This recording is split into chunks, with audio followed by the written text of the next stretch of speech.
108 ambulance ఆపడం దుర్మార్గమైన చర్య, నీతి మాలిన చర్య. 108 వాహనాన్ని ఆపడం అంటారా సన్నాసులారా? అన్నదంటారా గడిదంటున్నారా? మీరు మనుషులేనా అని ప్రశ్నిస్తున్నారు ప్రజలు. మొన్న తిరుపతిలో వైవి సుబ్బారెడ్డి, బొమ్మన కరుణాకర్ రెడ్డి చేసిన దారుణాలు, మోసాలు, ఘోరాలు, టీటీడీ దేవస్థానంలో వాళ్ళు చేసిన దుర్మార్గాలు, మహాపాపాలు, మహాప్రసాదంలో చేసిన మహా కల్తీ గురించి బోర్డు చైర్మన్ బిఆర్ నాయుడు గారు ప్రతిరోజు వాళ్ళని ప్రశ్నిస్తా నిలదీస్తా ఉంటే, వాళ్ళ అక్రమాలు, వాళ్ళ గుట్లు, వాళ్ళ దోపిడీలు ఒక్కొక్కటి బయటపడతా ఉంటే తట్టుకోలేక కొంతమంది కిరాయిగాళ్ళని, రౌడీలని, గోండాలని పంపించి ధర్నా చేపించే ప్రయత్నంలో భాగంగా అంబులెన్స్ వెళ్తా అంటే అంబులెన్స్ ను కూడా ఆపి వాళ్ళ నిరసన తెలియజేయటాన్ని, వాళ్ళ దుర్మార్గమైన ప్రవర్తన మీద మండిపడ్డారు శాప్ చైర్మన్ రవినాయుడు. నిరసన తెలియజేసుకోండి, దానికి అంబులెన్స్ ఆపాల్సిన అవసరం ఏముంది?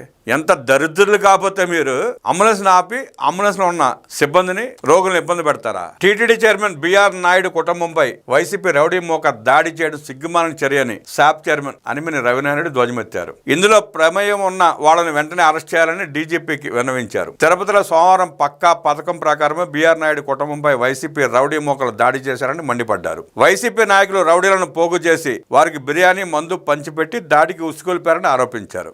రాళ్లు, కర్రలతో వారు బిఆర్ నాయుడు కుటుంబంపై విరుచుకుపడ్డారని పేర్కొన్నారు. ఈ ఘటనలో బిఆర్ నాయుడు కుటుంబ సభ్యులు చాలా భయాందోళనకు గురయ్యారని పేర్కొన్నారు. పోలీసులు చాకచక్యంతో వ్యవహరించి వారిని రక్షించారని తెలిపారు. వైసీపీ నాయకుల పథకం ప్రకారం ఈ దాడి చేయించారని విమర్శించారు. ఈ ఘటనతో వైసీపీ నాయకులు మరోసారి సంస్కారహీనులను రుజువైందని దుయ్యబట్టారు. ప్రజల ప్రాణాలు కాపాడుతున్న 108 అంబులెన్స్లు ఆపి వైసీపీ నాయకులు ధర్నాలు చేయడం సిగ్గుమాలిన చర్యని రవినాయుడు దుయ్యబట్టారు. వైసీపీ ధర్నాలో అంబులెన్స్ సుమారు అర్ధగంట వరకు అంబులెన్స్ వెళ్లకుండా ఆపి ఉన్మాద చర్యలకు పాల్పడ్డారని మండిపడ్డారు. అంబులెన్స్ లో ఉన్న ఆ ప్రాణానికి ఎవరు బాధ్యత వహిస్తారని ప్రశ్నించారు. నాడు జగన్ రెడ్డి ప్రభుత్వంలో 108 వ్యవస్థను పూర్తిగా నాశనం చేశారని విమర్శించారు. నేడు ప్రజల వద్దకు సకాలంలో అంబులెన్స్లు వెళ్లి వారి ప్రాణాలను కాపాడుతుంటే వైసీపీ నాయకులు మాత్రం రాక్షసుల మాదిరి అడ్డుపడుతున్నారని ధ్వజమెత్తారు. ప్రశాంతంగా ఉన్న తిరుపతిలో వైసీపీ నాయకులు పథకం ప్రకారం అలజడులు సృష్టిస్తున్నారని విమర్శించారు. ఇది పరీక్షల సమయం. విద్యార్థులు 1000 కళ్లతో 10వ తరగతి విద్యార్థులు వారి మొదటి పబ్లిక్ పరీక్షలు రాయడానికి వెళ్తున్నారు. వైసీపీ ఉన్మాదులు మాత్రం వారిని వెళ్లకుండా అడుగడుగున అడ్డుకున్నారు. కనీసం ఇంగిత జ్ఞానం లేకుండా వైసీపీ రౌడీ మొక్కలు ప్రవర్తించారు. నేడు కూటమి ప్రభుత్వం 10వ తరగతి విద్యార్థులకు ఎటువంటి ఇబ్బంది లేకుండా ఉచిత బస్సు సౌకర్యం కల్పిస్తున్నారు. రాష్ట్ర వ్యాప్తంగా 10వ తరగతి పరీక్షలు ఎంతో ప్రశాంతంగా నిర్వహిస్తున్నామని తెలిపారు. పవిత్ర తిరుమల తిరుపతి దేవస్థానానికి చైర్మన్ గా ఉన్న బిఆర్ నాయుడుపై వైసీపీ గోండాలు పథకం ప్రకారం దాడి చేశారు. వైసీపీ నాయకులు రౌడీలకు మందు, బిర్యానీ ఇచ్చి పోగు చేశారు. ఉదయానికే రౌడీలు వచ్చి బిఆర్ నాయుడు కుటుంబంపై దాడికి పాల్పడ్డారు. దాడిలో ఆ కుటుంబ సభ్యులు భయాందోళనకు గురయ్యారు.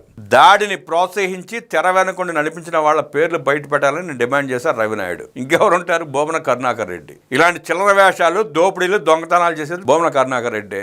ఎవరన్నా ఆ నిజాలని, వాస్తవాలను బయట పెడితే ఇలాంటి చచ్చు కార్యక్రమాలు, సన్నాసి కార్యక్రమాలు చేసేది కూడా బొమ్మన కరుణాకర్ రెడ్డి. కోట్లాది హిందువుల ఆరాధ్య దైవం వెంకటేశ్వర స్వామి, కలియుగ ప్రత్యక్ష దైవమైన శ్రీవారిపై వైసీపీ నాయకులు ప్రతిరోజు పథకం ప్రకారం దాడి చేస్తున్నారు. జగన్ రెడ్డి డైరెక్షన్ లో తాడేపల్లి ప్యాలెస్ స్క్రిప్ట్ ప్రకారం ఇదంతా జరుగుతోంది. భక్తులను మనోభావాలకు గురి చేస్తూ అలజడులు సృష్టిస్తున్నారు. తిరుమలకు వెళ్లే భక్తులను అడ్డుకొని శాంతి విఘాతాలు సృష్టించాలని వైసీపీ చూస్తోంది. ఇందులో బొమ్మన కరుణాకర్ రెడ్డి ప్రథమ పాత్ర పోషిస్తున్నాడు. రోజుకో డ్రామా పేరుతో అశాంతిని రేకెత్తిస్తున్నాడు. 365 రోజులు ప్రెస్ మీట్ పెట్టి శ్రీవారి ప్రతిష్టను దెబ్బతీయాలని చూస్తున్నాడు. బొమ్మన మనుషులే తిరుమలలో మందు, బిర్యానీలు పెట్టి అసత్య ప్రచారం చేశారు. గోశాలలో గోవులు చనిపోయాయని, పాత విగ్రహాల దగ్గర అనేక డ్రామాలు ఆడుతూ బొమ్మన నిరంతరం తిరుమల పవిత్రపై దాడి చేస్తున్నాడు. బొమ్మన కరుణాకర్ రెడ్డి చైర్మన్ గా వ్యవహరించినప్పుడు దోచుకున్న దోపిడీ, చేసిన దుర్మార్గాలు, అలాగే తర్వాత వైవి సుబ్బారెడ్డి చైర్మన్ అయినా కూడా అదే పందాన్ని సాగించాడు బొమ్మన కరుణాకర్ రెడ్డి. జగన్మోహన్ రెడ్డి 5 ఏళ్ల పరిపాలనలో టీటీడీలో జరిగిన ప్రతి దోపిడీకి,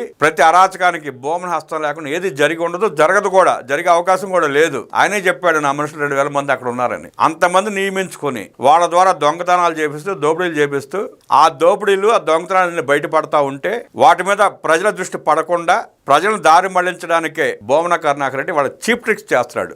అదే దాంట్లో భాగంగానే బిఆర్ నాయుడు గారి కుటుంబం మీద కూడా దాడి. అయినా మీకు ప్రశ్నించాలనుకుంటే, నిరసన తెలియాలనుకుంటే బిఆర్ నాయుడుని ప్రశ్నించండి, నిలదీయండి, లేదంటే విజ్ఞాన పత్రాలు అందించండి. అంతేగాని అంబులెన్స్ ఆపడం ఏంటారు సన్నాసులారా? ఇంత ఎదగలేంటారు మీరు? అనందినేవాడు చేసే పనినది.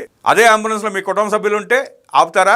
బొమ్మన కరుణాకర్ రెడ్డి, నీకైనా బుద్ధి జ్ఞానం ఉండాలిగా. వయసు పెరిగింది. ఆ తిరుపతిని అడ్డం పెట్టుకుని, టీటీడీని అడ్డం పెట్టుకుని వేల కోట్ల రూపాయలు దోచుకున్నావు. అయినా నీ ధనదాహం తీరలా. చేసిన దొంగతనాలని చేసి వాళ్ళు నిన్ను ప్రశ్నిస్తా ఉంటే నీ కడుపు నొప్పి వచ్చిందా?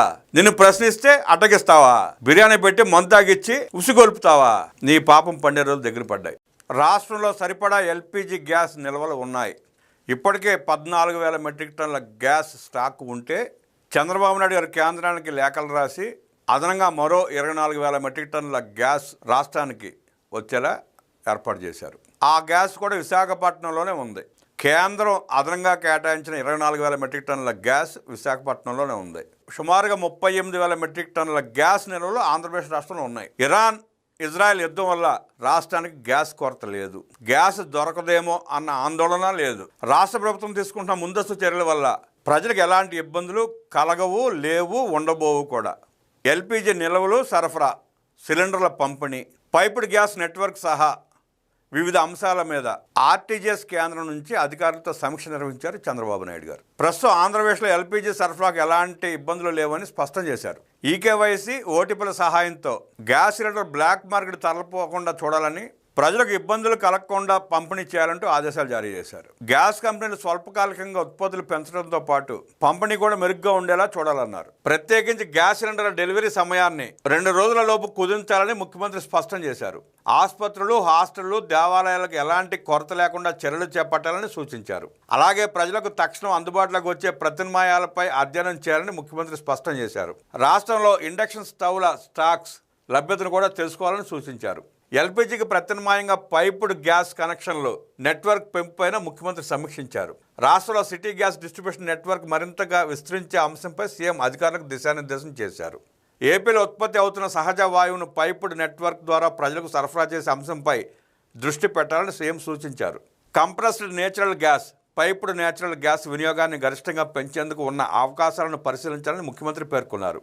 గతంలో ఎల్ఎన్జీని ఏపీకి కేటాయించేలా చేసుకుని 2 సీజన్లలో పైప్ ద్వారా కొండపల్లి వరకు తీసుకురాగలిగామని ముఖ్యమంత్రి గుర్తు చేశారు. ఎనర్జీ ట్రాన్స్మిషన్ జరిగేలా వ్యయం తక్కువ అయ్యే ఇంధనాన్ని వినియోగదారులకు అందించాల్సి ఉందని స్పష్టం చేశారు. పైపుడ్ గ్యాస్ సరఫరాకు సంబంధించి తక్షణం చేయగలమన్న అంశంపై యాక్షన్ ప్లాన్ తయారు చేయాలని సీఎం సూచించారు.